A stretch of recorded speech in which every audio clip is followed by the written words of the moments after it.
Hi, I'm Jeff Martin.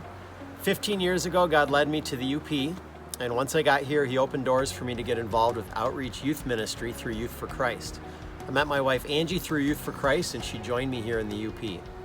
Since 2010, we've continued doing outreach youth ministry through Upper Peninsula Bible Camp.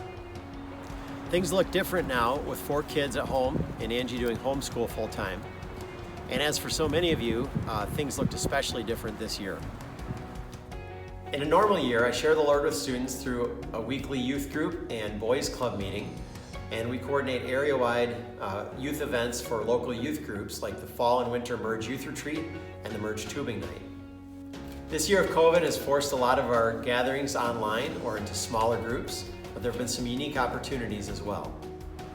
A real highlight for me was leading 3 students through an overview of the Old Testament and 49 in-depth Bible studies over Zoom. One of the students moved away a year before, but he was able to participate because we met online.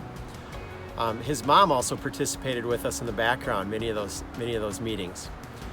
At one point during our study, I had the opportunity to lead both the student and his mother through the ABCs of the gospel and to talk with them about what it would mean to respond to Jesus.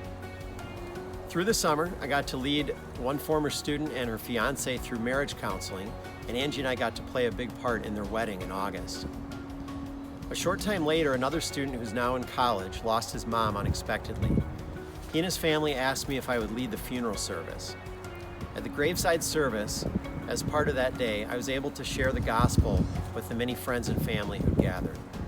Another student who's married with children got in touch with me recently because he's been struggling with drug addiction.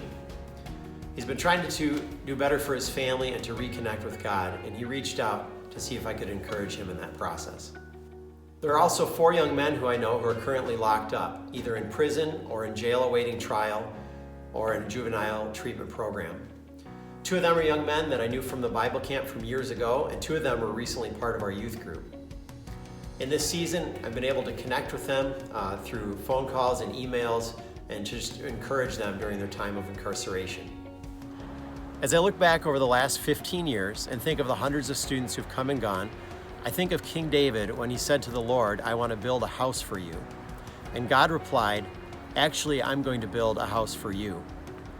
I came here to find out the work that God had for me to do, but in the process, God's provided me with a beautiful wife, 4 amazing kids, a home, and He's met all of our needs along the way. And for these things, I'm especially grateful.